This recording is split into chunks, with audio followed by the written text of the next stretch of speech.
In this video, I'll start with the basic concept of economics. I'll do so by introducing concepts like scarcity, trade-off, incentives, the problem of choice, micro versus macroeconomics, and the economic problem of resource allocation. So what is economics all about? Well, economics is the study of how the society manages its scarce resources. As we all know that in a given society, the resources are scarce while our human wants are unlimited. So economics is all about making choices in the presence of scarcity. Scarcity refers to this inability of the economy to satisfy all our wants. It means that a society has limited resources and therefore it cannot produce all the goods and services which people wish to have.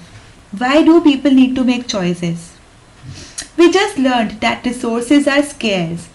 Another important property of resources is that resources have alternative uses. At a given point of time, a resource can only be employed for one specific purpose.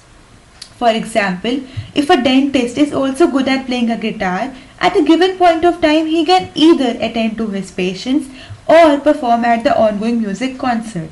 So here comes the problem of choice. Which one to choose? Since resources are limited, human wants are unlimited and resources have alternative uses, to get one thing that we like, we are forced to give up another that we like equally. As the adage goes, there is no such thing as a free lunch. So decision making involves trading off one goal against another. Trade-off refers to a situation in which you must choose between two things which seem to be equally desirable at first but cannot be had at the same time. In economics, the classic trade-off that an economy faces is that of guns and butter. The more a government spends on national defense, the less it will have left to spend on consumer goods. Here, national defense can be denoted by guns, while consumer goods can be represented by butter. So how do people finally choose? Since people face trade-offs, they make decisions by comparing costs and benefits, and they do so by responding to incentives. Incentive is anything that induces a person to act. It could be as simple as a price change. For example, suppose a person consumes apples and oranges.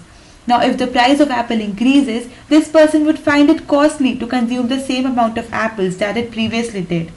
So it would respond by buying less of apples and switch to oranges instead. Hence, while facing trade-offs, people respond to incentives and accordingly decide which resource to choose. Now that we know what drives decision making in an economy, let us see what are the three central problems of resource allocation. In simple terms, it is a choice problem for the economy as a whole.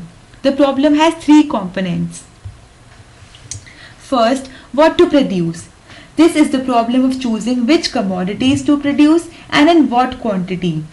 Like, should we produce food or cloth? Should the government produce more of consumer goods like wheat or more of producer goods like truck? Here the guiding principle would be produce that good which maximizes total satisfaction level in the economy.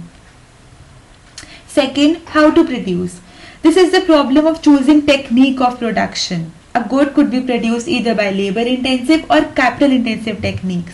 A good could be produced on a small scale or a large scale, and so on. Here the guiding principle would be to produce the good by that method which involves least amount of resources, that is, produce at the least possible cost. Third, for whom to produce. This is the problem concerned with distribution of goods in an economy. That is, who should reap the benefit of production. Here the guiding rule is that each agent gets its reward in the same proportion as he contributes to the production process. So, the rent goes to the landowners, the labor gets the wages, interest is added on capital, and the entrepreneur gets the rest of the profits. This was what economics is all about in general. Finally, we look at the two main streams of economics, namely micro and macroeconomics. Microeconomics is the study of parts. It deals with individual behavior like price of a specific good or income of a particular household. On the other hand, macroeconomics study aggregates. It looks at the bigger picture. It deals with analysis of general price level or national income in a country. This marks the end of chapter 1.1. In the videos to follow, I would be only focusing on the topics related to microeconomics.